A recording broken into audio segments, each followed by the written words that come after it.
And what is Stoicism of all people? Only those are at leisure who make time for philosophy.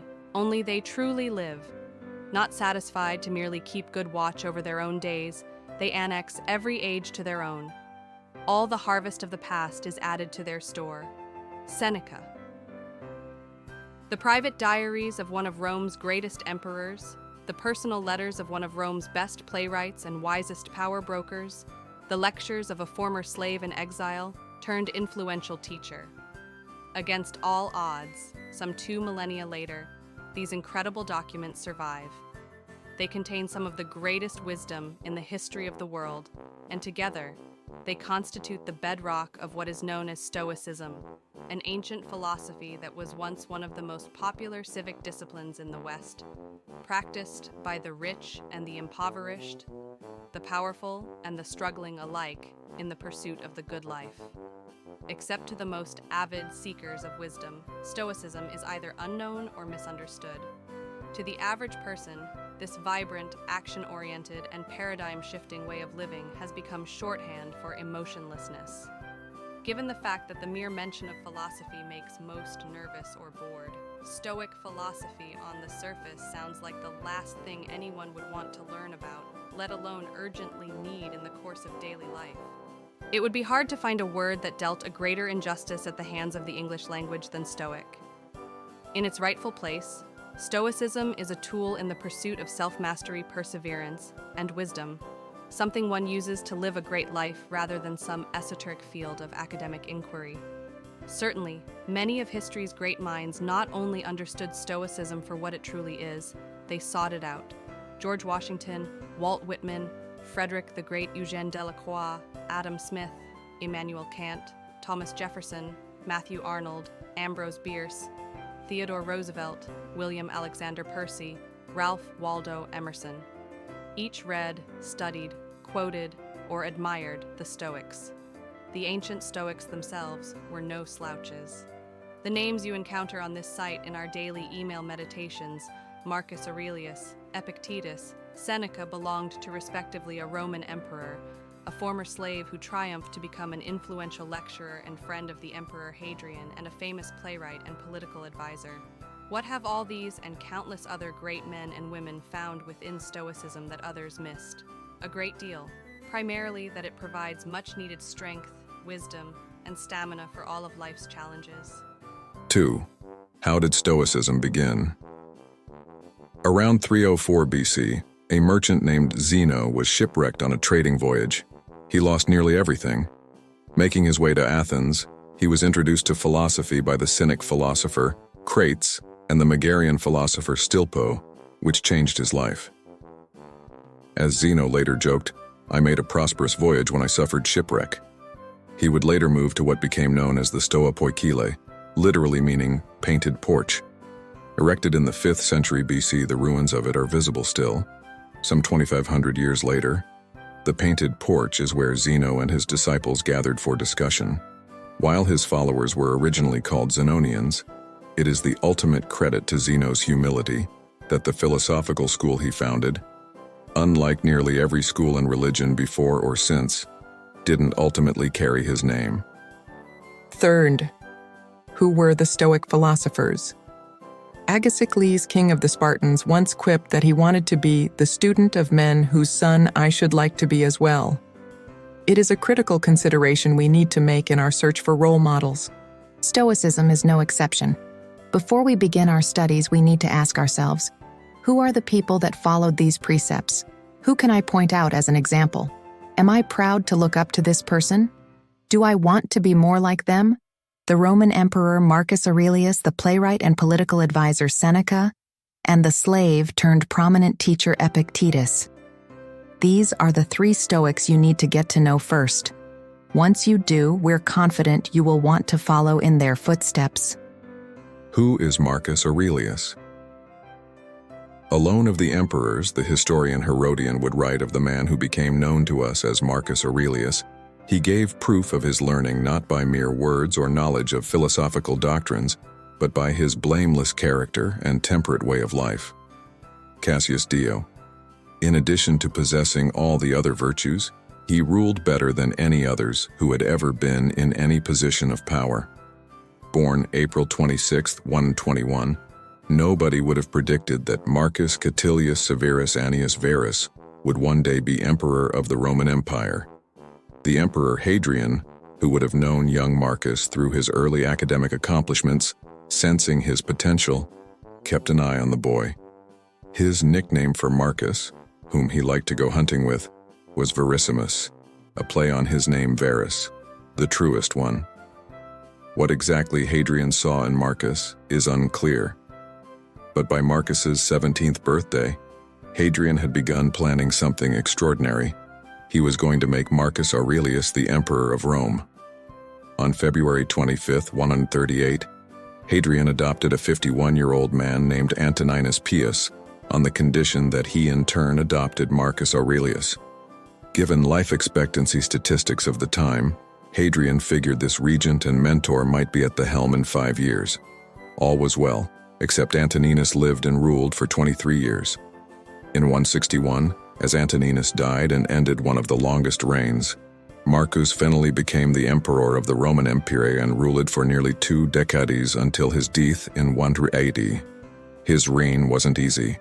Wars with the Parthian Empire, the barbarian tribes menacing the empire on the northern border, the rise of Christianity as well as the plague that left millions dead. The famous historian Edward Gibbon wrote that under Marcus, the last of the 5 good emperors, the Roman Empire was governed by absolute power under the guidance of wisdom and virtue. The guidance of wisdom and virtue. That's what separates Marcus from the majority of past and present world leaders. Just look at the journal that he left behind, which is now known as his Meditations.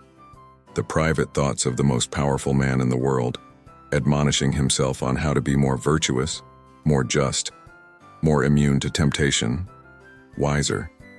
And for Marcus, Stoicism provided a framework for dealing with the stresses of daily life as a leader of one of the most powerful empires in human history. Who is Marcus Aurelius? Alone of the emperors, the historian Herodian would write of the man who became known to us as Marcus Aurelius. He gave proof of his learning not by mere words or knowledge of philosophical doctrines, but by his blameless character and temperate way of life. Cassius Dio. In addition to possessing all the other virtues, he ruled better than any others who had ever been in any position of power. Born April 26, 121, nobody would have predicted that Marcus Catilius Severus Annius Verus would one day be emperor of the Roman Empire. The Emperor Hadrian, who would have known young Marcus through his early academic accomplishments, sensing his potential, kept an eye on the boy. His nickname for Marcus, whom he liked to go hunting with, was Verissimus, a play on his name Verus, the truest one. What exactly Hadrian saw in Marcus is unclear. But by Marcus's 17th birthday, Hadrian had begun planning something extraordinary. He was going to make Marcus Aurelius the emperor of Rome. On February 25, 138, Hadrian adopted a 51-year-old man named Antoninus Pius on the condition that he in turn adopted Marcus Aurelius. Given life expectancy statistics of the time, Hadrian figured this regent and mentor might be at the helm in 5 years. All was well, except Antoninus lived and ruled for 23 years. In 161, as Antoninus died and ended one of the longest reigns, Marcus finally became the emperor of the Roman Empire and ruled for nearly 2 decades until his death in 180. His reign wasn't easy. Wars with the Parthian Empire, the barbarian tribes menacing the empire on the northern border, the rise of Christianity as well as the plague that left millions dead. The famous historian Edward Gibbon wrote that under Marcus, the last of the 5 good emperors, the Roman Empire was governed by absolute power under the guidance of wisdom and virtue.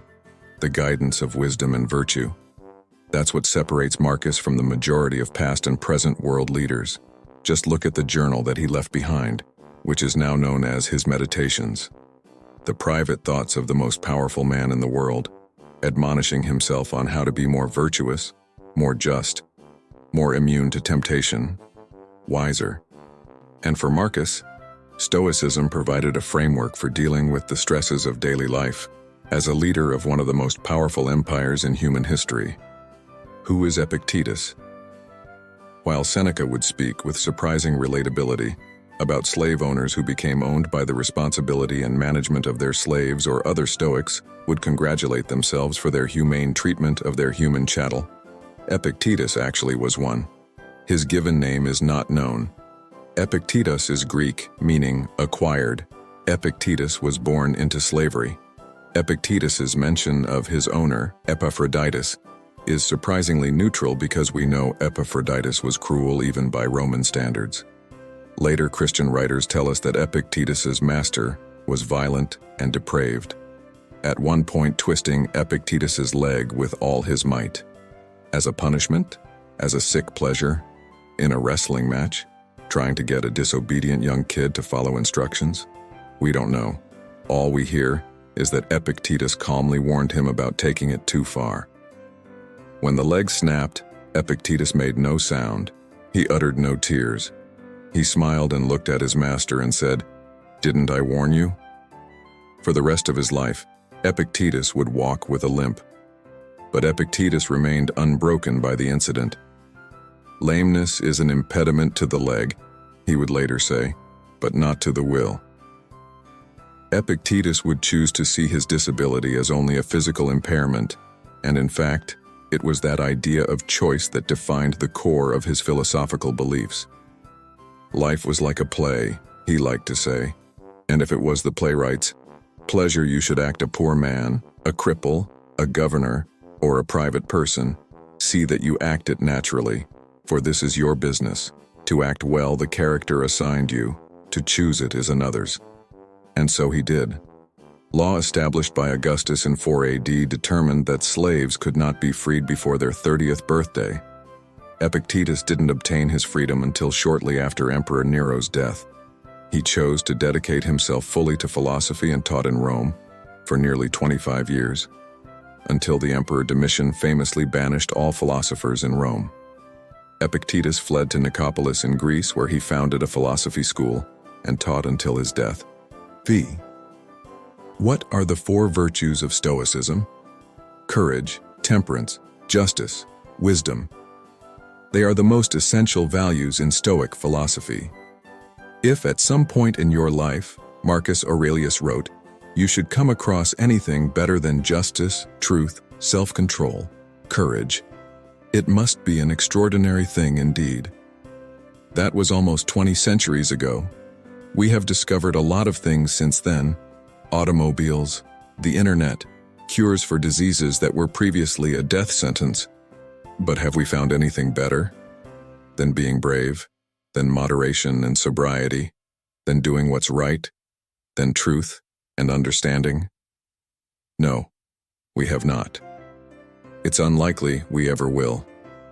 Everything we face in life is an opportunity to respond with these 4 traits. If you've read Cormac McCarthy's dark and beautiful novel, All the Pretty Horses, you'll remember the key question that Emilio Perez asks John Grady, one that cuts to the core of life and what we all must do to live a life worth living. The world wants to know if you have cojones, if you are brave. The Stoics might have phrased this a bit differently. Seneca would say that he actually pitied people who have never experienced misfortune.